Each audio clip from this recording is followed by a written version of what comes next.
Hello everyone, welcome to Vivek classes. तो ये मैंने आज स्टैटिक जीएस का पार्ट 2 लिया है। तो इसमें भी मैंने 15 क्वेश्चन लिए हैं। तो चलो शुरू करते हैं अपने पहले क्वेश्चन से।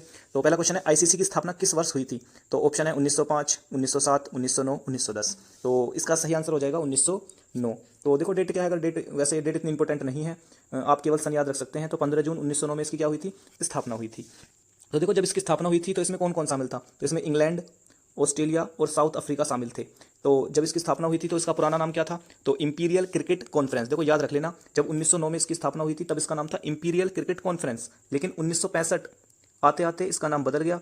1965 में इसका नाम रखा गया इंटरनेशनल क्रिकेट कॉन्फ्रेंस, यानी कि इंपीरियल से क्या हो गया, इंटरनेशनल। ठीक है। और 1989 में तो 1989 में इसका नाम क्या हो गया, इंटरनेशनल क्रिकेट काउंसिल, यानी कि कॉन्फ्रेंस से क्या हो गया, काउंसिल। तो देखो 3 बार नाम चेंज हुए हैं। शुरुआत में नाम क्या था, इंपीरियल क्रिकेट कॉन्फ्रेंस। 1965 में नाम क्या हुआ, इंटरनेशनल क्रिकेट कॉन्फ्रेंस। और 1989 में नाम क्या हुआ, इंटरनेशनल क्रिकेट काउंसिल। तो ये आप याद रख सकते हैं। वर्तमान में भी यही इसकी फुल फॉर्म है, इंटरनेशनल क्रिकेट काउंसिल।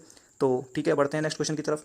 अच्छा, इसमें एक बात और याद रख लेना कि इसमें भारत कब शामिल हुआ। तो भारत शुरुआत में मैंने बताया इंग्लैंड, ऑस्ट्रेलिया और कौन था भाई, साउथ अफ्रीका। तो 1926 में भारत इसका पूर्ण सदस्य बना, 1926। तो ठीक है, बढ़ते हैं नेक्स्ट क्वेश्चन की तरफ। तो दूसरा क्वेश्चन है भाई आपका, सलार जंग म्यूजियम किस शहर में स्थित है? तो आपके पास ऑप्शन है बेंगलुरु, चेन्नई, मुंबई, हैदराबाद। तो इसका सही आंसर हो जाएगा हैदराबाद। सलार जंग म्यूजियम कहाँ पर है, हैदराबाद में। अच्छा, और भी म्यूजियम आप याद रख सकते हैं जो इंपॉर्टेंट हैं। जैसे अगर पूछे नेशनल म्यूजियम कहाँ पर है, तो वो है दिल्ली में। अगर आपसे पूछे इंडियन म्यूजियम, तो देखो दोनों में कंफ्यूज मत हो जाना। जैसे अगर नेशनल पूछे तो दिल्ली में है, और अगर आपसे पूछे इंडियन म्यूजियम तो वो कहाँ पर है, कोलकाता में है। तो और भी हैं, जैसे प्रिंस ऑफ वेल्स। अगर प्रिंस ऑफ वेल्स पूछेगा तो वो हो जाएगा मुंबई में। और उसके बाद अगर पूछेगा कैलिका टेक्सटाइल, तो ये इंपॉर्टेंट जो भी इंपॉर्टेंट है जो पेपर में आते हैं वो मैं बता रहा हूँ आपको। कैलिको टेक्सटाइल कहाँ पर है, वो है अहमदाबाद में। तो एक और याद रख लेना, नेपियर। तो नेपियर कहाँ पर हो जाएगा भाई तुम्हारा, तिरुवनंतपुरम में। तो देखो दोबारा रिपीट कर देते हैं हम कि नेशनल म्यूजियम कहाँ पर है, दिल्ली में। इंडियन म्यूजियम कहाँ पर है, कोलकाता में। प्रिंस ऑफ वेल्स आप जानते हैं यूके का एक पार्ट है, एक स्टेट है जिसकी राजधानी कार्डिफ है। तो वो कहाँ पर है, मुंबई में। और कैलिको टेक्सटाइल कहाँ पर है, अहमदाबाद में। और तुम्हारा जो नेपियर है वो कहाँ पर है भाई, वो तिरुवनंतपुरम में है। अच्छा, इसमें से इंडियन म्यूजियम की खास बात बता देता हूँ। इस इंडियन म्यूजियम में देखो, म्यूजियम होते क्या है, म्यूजियम एक ऐसा स्थान होगा जहाँ पर मानव से या प्रकृति से जुड़े जो प्राचीन चीज़ें होंगी वो संरक्षित रखी जाएंगी। ठीक है, ताकि आगे या तो शिक्षा में उसका योगदान दिया जा सके, या अपना प्राचीन जो भी अपनी इतिहास से जुड़ी हुई कुछ भी चीज़ें हैं उनको संरक्षित रखा जा सके। तो देखो इंडियन म्यूजियम में क्या है, लगभग 4000 साल पुराने मम्मी रखे हुए हैं। मम्मी आप जानते होंगे, मम्मी बोलते हैं जो मनुष्य के शरीर होते हैं, यानी कि सब होते हैं। ठीक है, तो माना जाता है प्राचीन काल में लोग मम्मी को रखते थे, यानी कि मनुष्य के सबको सुरक्षित रखते थे। और शाम के समय जो भी मतलब मनुष्य की उपयोगी चीज़ें होती थी, क्योंकि उनका मानना ये था कि जो रात के समय जितने भी ये सब हैं वो बिल्कुल जैसे मनुष्य के काम होते हैं, नहाना, खाना, पीना, वो सारे काम करते हैं। तो वो शाम के समय क्या था, वो जितनी भी मनुष्य की जरूरत वाली चीज़ें थी वो पहुंचा के आते थे कहाँ पर, मम्मी के पास, यानी कि सबों के पास। तो वो सुरक्षित रखे हुए हैं, और जिनमें इनको रखा जाता था उनको पिरामिड बोलते थे। तो ये आप याद रख सकते हैं यहाँ से। ठीक है भाई, तो एक क्वेश्चन और बन सकता है यहाँ से, और इंपॉर्टेंट भी है। जैसे अगर आपसे पूछे हैदराबाद, तो देखो हैदराबाद किस नदी के तट पर है? तो हैदराबाद है मूसी नदी के तट पर। ठीक है, तो मूसी नदी याद रख लेना। एक समय था जब मूसी नदी ने हैदराबाद में काफ़ी तबाही मचाई थी, हैदराबाद में बाढ़ आई थी इसकी वजह से, और लगभग 15,000 लोग मारे गए थे। लेकिन अब ये नदी केवल एक छोटा सा नाला के रूप में बन के रह गई है। कृष्णा नदी की सहायक नदी है। तो ठीक है, बढ़ते हैं नेक्स्ट क्वेश्चन की तरफ। तो नेक्स्ट क्वेश्चन है, पाकिस्तान की पार्लियामेंट को किस नाम से जाना जाता है? तो देखो ऐसे क्वेश्चन भी पेपर में पूछे जाते हैं कि भाई पाकिस्तान की पार्लियामेंट को क्या कहा जाता है, जापान की और यूएसए की। तो सारी मैं डिस्कस कर लेता हूँ जो इंपॉर्टेंट है यहाँ पर। तो पाकिस्तान की पार्लियामेंट को किस नाम से जाना जाता है? तो इसका सही आंसर हो जाएगा मजलिस ए शूरा। तो देखो अगर आपको ऑप्शन में मिलता है मजलिस ए शूरा तो सही आंसर हो जाएगा, वरना इसके अलग भी 2 नाम हो रहे हैं इसका। जैसे अगर सीनेट भी मिल सकता है, नेशनल असेंबली भी मिल सकता है। तो तीनों में से कोई सा भी मिल सकता है, या तो सीनेट मिलेगा, या मजलिस ए शूरा मिलेगा, या नेशनल असेंबली मिलेगा। ठीक है भाई, तो अगर मैं इसमें बात करूँ मजलिस की, खाली मजलिस की, तो मजलिस किसका हो सकता है? तो मजलिस है इंडोनेशिया और ईरान और इसमें मालदीव। सही है ना? तो मजलिस किसकी पार्लियामेंट का नाम है? तो इंडोनेशिया, ईरान और मालदीव। अच्छा, डाइट किसका है भैया? तो डाइट हो जाएगा तुम्हारा जापान और स्वीडन। जापान और स्वीडन की पार्लियामेंट को कहा जाता है डाइट। अच्छा, कांग्रेस, तो कांग्रेस तो सब जानते होंगे, यूएसए की पार्लियामेंट को क्या कहा जाता है? कांग्रेस। तो 2-3 और हैं जो इंपॉर्टेंट आप याद रख सकते हैं, जैसे रूस। तो रूस की संसद को क्या कहा जाता है? ड्यूमा, या डूमा लिख सकता है, आपको लिखा हुआ मिल सकता है डूमा। और इसके अलावा आप याद रख सकते हैं किसकी, बांग्लादेश। तो बांग्लादेश क्या है भैया? जातीय संसद। अच्छा, इसमें अगर मैं आपसे पूछूं तो एक और याद रख सकते हैं आप, जैसे फ्रांस। तो फ्रांस की क्या है भैया? सीनेट या फिर नेशनल असेंबली। देखो पाकिस्तान की मैंने बताया आपको, मजलिस ए शूरा मिलेगी, या सीनेट मिलेगी, या नेशनल असेंबली मिलेगी। ठीक है भाई, तो बढ़ते हैं आगे क्वेश्चन नंबर 4 की तरफ। तो क्वेश्चन नंबर 4 है, जय स्तंभ किस शहर में स्थित है? तो आपके पास ऑप्शन है जयपुर, रायपुर, चित्तौड़गढ़, अमृतसर। तो देखो इसका सही आंसर है रायपुर। क्योंकि एक हमारे स्वतंत्रता सेनानी थे वीर नारायण सिंह, तो उनके सम्मान में, उनकी याद में बनाया गया आज़ादी के बाद 1947 के बाद जय स्तंभ बनाया गया। तो ये है किस राज्य में? तो रायपुर है कहाँ पर? छत्तीसगढ़ में। तो पूछ सकता है किसके सम्मान में बनाया गया? तो सम्मान में बनाया गया वीर नारायण, एक स्वतंत्रता सेनानी थे जिनको 1857 में क्या दे दी गई? अंग्रेजों द्वारा फांसी दे दी गई। तो जिस चौक पर फांसी दी गई वहीं पर बना हुआ है क्या? जय स्तंभ। तो दो और स्तंभ आप याद रख सकते हैं, जैसे अगर मैं बोलूँ विजय स्तंभ, तो विजय स्तंभ कहाँ पर है? तो विजय स्तंभ है चित्तौड़गढ़ में, ऑप्शन दिया हुआ है चित्तौड़गढ़। विजय स्तंभ बनवाया किसने था? तो विजय स्तंभ बनवाया था राणा कुंभा ने। राणा कुंभा जब विजय प्राप्त करी थी किस पर? महमूद खिलजी की जो सेना थी मालवा की और गुजरात की, उस पर विजय हासिल करने के बाद राणा कुंभा ने बनवाया था क्या? विजय स्तंभ। एक और स्तंभ आप याद रख सकते हैं, वो है कीर्ति स्तंभ। तो कीर्ति स्तंभ भी कहाँ पर है? वो भी चित्तौड़गढ़ में है। लेकिन वो बनवाया किसने था? तो एक जैन व्यापारी थे जिनको जीजाजी कैथोड़ के नाम से जाना जाता है। तो ये तीन आप याद रख सकते हैं। जैसे मैंने बताया विजय स्तंभ कहाँ पर है? चित्तौड़गढ़ में। और कीर्ति स्तंभ कहाँ पर है? वो भी चित्तौड़गढ़ में है। और जो अपना ये है भैया जय स्तंभ, वो कहाँ पर है? वो रायपुर में है। तो तीनों आप याद रख सकते हैं, ठीक है। बढ़ते हैं नेक्स्ट क्वेश्चन की तरफ।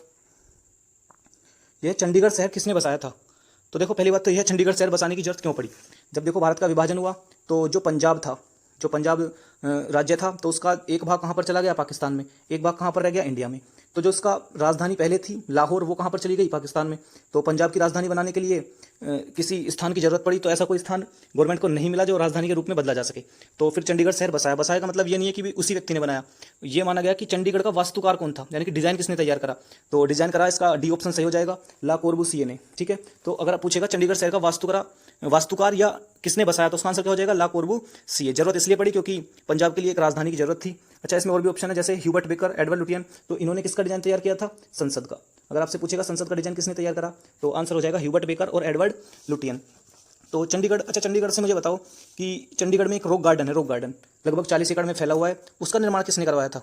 तो एक नेकचंद सैनी के नाम के व्यक्ति थे, नेकचंद सैनी ने, ये क्वेश्चन पेपर में पूछा हुआ एक बार, नेकचंद सैनी ने निर्माण करवाया जो रॉक गार्डन है कहाँ पर? चंडीगढ़ में। लगभग 40 एकड़ में ये फैला हुआ है। तो और भी क्वेश्चन यहाँ से अगर मैं कनेक्ट करूँ कि भाई चंडीगढ़ तो हरियाणा किससे अलग हुआ था? पंजाब से 1 नवंबर 1966 में। 1 नवंबर 1966 में। तो हरियाणा हो या पंजाब हो, दोनों की राजधानी क्या है?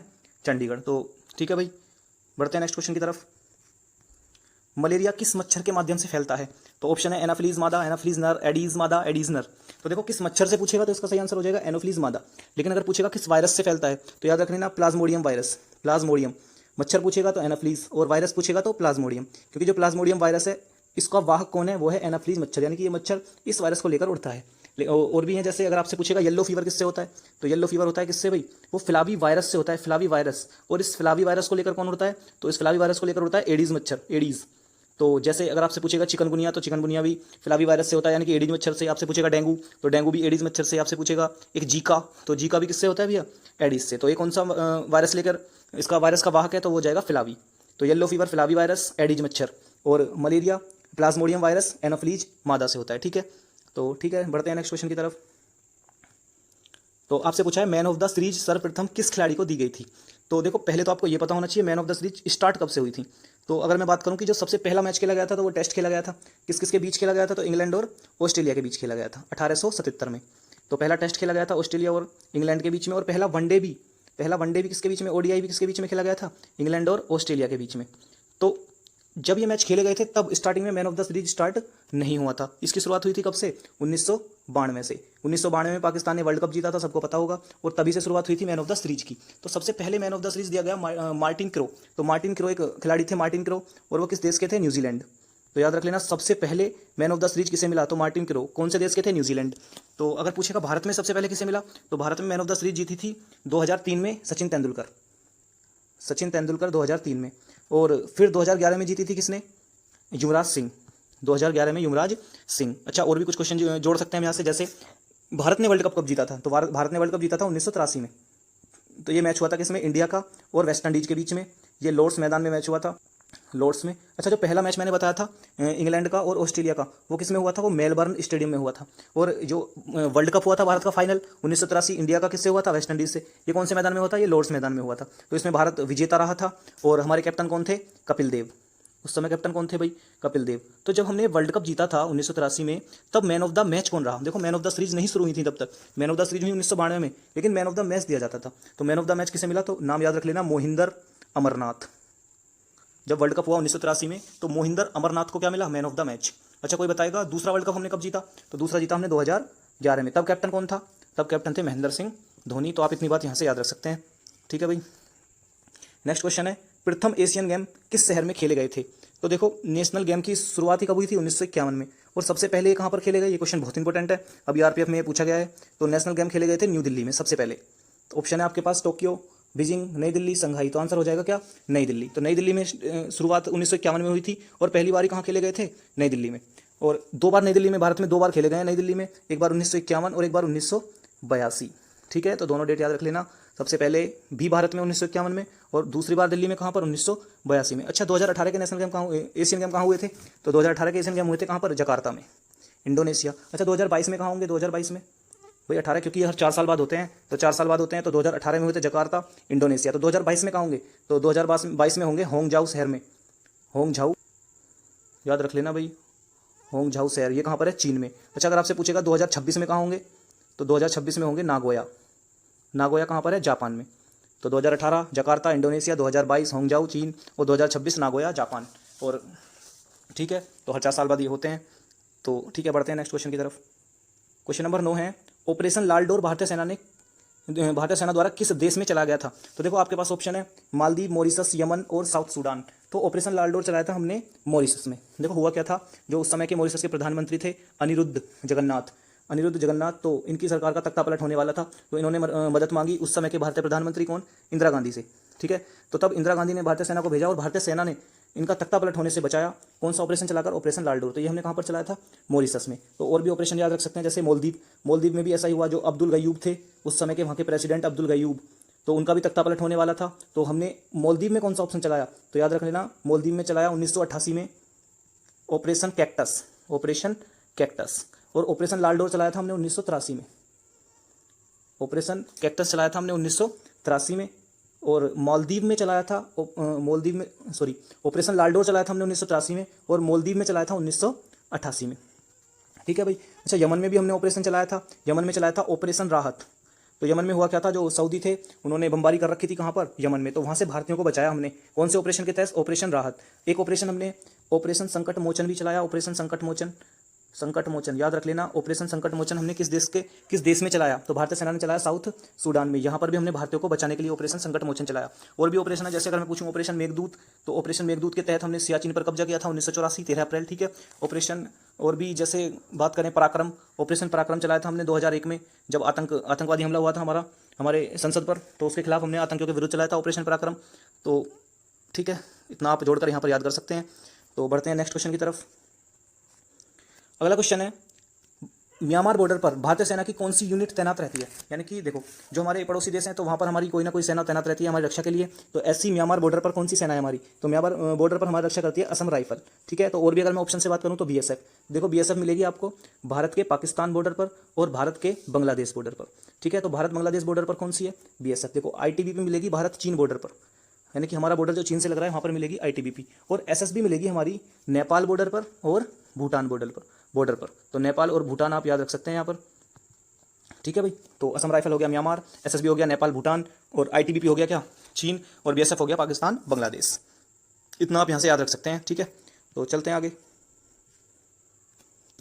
तो नेक्स्ट क्वेश्चन है, अंतर्राष्ट्रीय डॉक्टर दिवस किस दिन मनाया जाता है? तो देखो नेशनल लेवल पे हो या इंटरनेशनल, यानी कि अगर मैं पूछूं राष्ट्रीय डॉक्टर दिवस या अंतर्राष्ट्रीय डॉक्टर दिवस, तो दोनों ही कहाँ मनाए जाते हैं? 1 जुलाई में मनाए जाते हैं। पर कितना है कि भारत में डॉक्टर बीसी रॉय को सम्मानित करने के लिए यह दिवस मनाया जाता है, यानी कि विधान चंद्र रॉय एक डॉक्टर थे, उनको सम्मानित करने के लिए मनाया जाता है भारत में 1 जुलाई को डॉक्टर दिवस। तो और भी दिवस आप याद रख सकते हैं, जैसे 25 जनवरी राष्ट्रीय पर्यटन दिवस या फिर राष्ट्रीय मतदाता दिवस, ठीक है। 25 जनवरी को 2 दिवस याद रख सकते हैं आप, राष्ट्रीय मतदाता दिवस और राष्ट्रीय पर्यटन दिवस। और भी है जैसे 22 मार्च, तो 22 मार्च को होता है राष्ट्रीय जल दिवस। तो जल दिवस होता है कब? 22 मार्च। अच्छा पृथ्वी दिवस कब होता है? तो पृथ्वी दिवस होता है 22 अप्रैल को। पृथ्वी दिवस होता है 22 अप्रैल को। और 20 मार्च को भी याद रख सकते हैं वर्ल्ड हैप्पीनेस डे पूछेगा। वर्ल्ड हैप्पीनेस डे कब हो जाएगा? 20 मार्च। 22 अप्रैल मैंने बता दिया पृथ्वी दिवस होता है, 22 मार्च बता दिया मैंने जल दिवस होता है, 1 मई मजदूर दिवस होता है, और 8 मार्च आपको पता होगा 8 मार्च महिला दिवस होता है, 28 फरवरी विज्ञान दिवस होता है, और कल भी मैंने बताया 15 जनवरी सेना दिवस होता है। और भी आप यहाँ से कनेक्ट कर सकते हैं, जैसे राष्ट्रीय हिंदी दिवस कितने कब होता है भैया? 14 सितंबर। और भी याद रख सकते हैं जैसे अंतर्राष्ट्रीय हिंदी दिवस, तो वो कब होता है? 10 जनवरी। राष्ट्रीय हिंदी दिवस 10 जनवरी। अच्छा, विश्व जनसंख्या दिवस कब होता है? तो विश्व जनसंख्या दिवस होता है 11 जुलाई। विश्व जनसंख्या दिवस 11 जुलाई। अच्छा, एक और याद रख सकते हैं आप, विश्व स्वास्थ्य दिवस, ये बहुत इंपॉर्टेंट है, यूपी पुलिस में अब की बार पूछा गया है, 7 अप्रैल। विश्व स्वास्थ्य दिवस 7 अप्रैल। तो इतने दिवस आप याद रख सकते हैं, और भी हैं जो पेपर में पूछे जाते हैं, तो यहाँ से आप इतना कवर कर सकते हैं अभी। ठीक है, चलो तो बढ़ते हैं नेक्स्ट क्वेश्चन की तरफ। आगे क्वेश्चन है, सतपुड़ा के पहाड़ों की सबसे ऊंची चोटी कौन सी है? तो देखो, मैं आपको जो इंपॉर्टेंट चोटियां हैं, जितनी भी हमारी पहाड़ियां हैं, उनकी इंपॉर्टेंट चोटियां हैं वो बता देता हूं आज। जैसे अगर सतपुड़ा की पूछेगा तो ऑप्शन है गुरु शिखर, धूपगढ़, डोडा बेटा, महेंद्रगिरी। तो सतपुड़ा का आंसर हो जाएगा धूपगढ़। ठीक है, तो धूपगढ़ सतपुड़ा की पहाड़ियां हैं, उनकी सबसे ऊंची चोटी है धूपगढ़। अच्छा, इन्हीं पहाड़ियों में एक पंचमढ़ी जगह है, पंचमढ़ी। ये भी पूछता है कि ये पंचमढ़ी पर्यटन स्थल कहाँ पर है, तो ये एमपी में हो जाएगा। ठीक है, और अगर आपसे पूछेगा गुरु शिखर, गुरु शिखर किसकी ऊंची चोटी है, तो अरावली पहाड़ियों की सबसे ऊंची चोटी कौन सी हो जाएगी? अरावली पहाड़ियों की सबसे ऊंची चोटी हो जाएगी गुरु शिखर। तो इसी में और भी जैसे ऑप्शन दे रखे हैं कि भाई डोडा बेटा, तो देखो नीलगिरी की जो पहाड़ियां हैं, नीलगिरी, तो ये पहाड़ियां पूर्वी घाट और पश्चिम घाट को जोड़ती हैं, तमिलनाडु में नीलगिरी की पहाड़ियां हैं, तो इनकी सबसे ऊंची चोटी कौन सी हो जाएगी? डोडा बेटा। अच्छा, नीलगिरी की पहाड़ियों की एक खास बात बता देता हूँ, यहाँ एक नीलकुरिंजी नाम का फूल है, नीलकुरिंजी, वो 12 साल में एक बार खिलता है। ठीक है, नीलकुरिंजी नाम का एक फूल है, वो 12 साल में एक बार खिलता है। तो अब बात आती है महेंद्रगिरी की। तो देखो, जो हमारा पूर्वी घाट होगा ना, पूर्वी घाट, तो उसकी सबसे ऊंची चोटी हो जाएगी कौन सी? जो महेंद्रगिरी है वो दूसरी सबसे ऊंची चोटी, पूर्वी घाट की दूसरी सबसे ऊंची चोटी कौन सी है? महेंद्रगिरी। लेकिन पूर्वी घाट की सबसे ऊंची चोटी या तो ऑप्शन में आपको मिलेगा अरायकोंडा, अरायकोंडा ऑप्शन में मिलेगा, या फिर इसका दूसरा नाम भी है भाई जिंदागढ़ी, तो जिंदागढ़ी भी आपको मिल सकता है, जिंदागढ़ी, तो वो भी याद रख सकते हैं आप, जिंदागढ़ी। तो दो नाम मिल सकते हैं, पूर्वी घाट याद रखना। देखो सबकी बता देता हूँ, सतपुड़ा की मैंने बता दी धूपगढ़, और आपको अरावली की बता दी गुरु शिखर, और मैंने बताया आपको नीलगिरी की डोडा बेटा, और पूर्वी घाट की सबसे ऊंची चोटी अरायकोंडा या जिंदागढ़। ठीक है, और एक और रह जाएगा हमारा पश्चिमी घाट। तो देखो पश्चिमी घाट को हम शादरी भी बोलते हैं, तो शादरी में एक तो उत्तरी शादरी है और एक क्या है? दक्षिणी शादरी है। ठीक है, यानी कि साउथ वाला, साउथ शादरी है। तो उत्तरी शादरी की हो जाएगी कालसूबाई। ठीक है भाई, उत्तरी शादरी की क्या हो जाएगी? कालसूबाई, और दक्षिणी शादरी की हो जाएगी केंद्रोमुख। तो यहाँ से सारे याद रख सकते हैं ये। तो मैंने सारी इंपॉर्टेंट ऊंची चोटी जितनी भी है वो मैंने आपको बता दी है। ठीक है, बढ़ते हैं नेक्स्ट क्वेश्चन की तरफ। नेक्स्ट क्वेश्चन है आपका, एशियोटिक सोसाइटी के संस्थापक कौन थे? तो ऑप्शन है Lord Hardinge, Lord Curzon, William Jones, Lord Ripon. देखो ये भी आरपीएफ का क्वेश्चन है, अभी आरपीएफ में आया था ये, तो इसका सही आंसर हो जाएगा विलियम जोन्स। 1784 में इन्होंने इसकी स्थापना की थी। और बस आपको इसमें एक ही बात याद रखनी है, तो देखो जो मैंने आपको बताया था इंडियन म्यूजियम, तो इंडियन म्यूजियम को बनवाने में भी किसका योगदान था? विलियम जोन्स, क्योंकि ये रिसर्चर थे और इन्होंने भारतीय कल्चर पर रिसर्च करने के लिए ही किसका निर्माण करवाया? एशियोटिक सोसाइटी। तो यहाँ से बस दो ही सवाल पूछे जा सकते हैं कि भाई एक तो कब हुआ, किस व्यक्ति ने किया, और किस लिए किया? तो भारतीय कल्चर पर रिसर्च करने के लिए एशियोटिक सोसाइटी का गठन किया गया विलियम जोन्स द्वारा 1784 में। ठीक है, आगे बढ़ते हैं भाई। तो आज का क्वेश्चन नंबर 14 है, लाल किला दिल्ली का निर्माण, यानी कि जो दिल्ली में लाल किला है उसका निर्माण किस सदी में किया गया था? तो पहले मुझे बता दो कि लाल किला जो दिल्ली में है उसका निर्माण किसने करवाया था? तो निर्माण करवाया था शाहजहां ने। ठीक है, तो कब करवाया था? तो इसका निर्माण हुआ था, देखो 1638 में इसका निर्माण शुरू हुआ, और कब तक हुआ? 1648 तक। ठीक है, तो ये कौन सी सदी हो जाएगी? तो आंसर देखो 16वीं सदी नहीं, इसका आंसर क्या हो जाएगा? 17वीं सदी, क्योंकि 16 के बाद में कौन सी सदी चलेगी? 17वीं सदी। तो 1638 में इसका निर्माण कार्य शुरू हुआ और 1648 में कंप्लीट हुआ, और शाहजहां ने बनवाया था। अच्छा मेरे को बताओ, जो आगरा का लाल किला है वो किसने बनवाया? तो वो बनवाया अकबर ने। अच्छा, यहाँ से आप दो क्वेश्चन और कनेक्ट कर सकते हैं। जैसे अगर आपसे पूछे ताजमहल का निर्माण कौन सी सदी में हुआ, तो ताजमहल का निर्माण भी कौन सी सदी में हुआ? 17वीं सदी में। क्यों? क्योंकि ताजमहल का निर्माण हुआ था 1631 में स्टार्ट हुआ था, और वो लगभग 22 साल के बाद 1653 में वो कंप्लीट हुआ।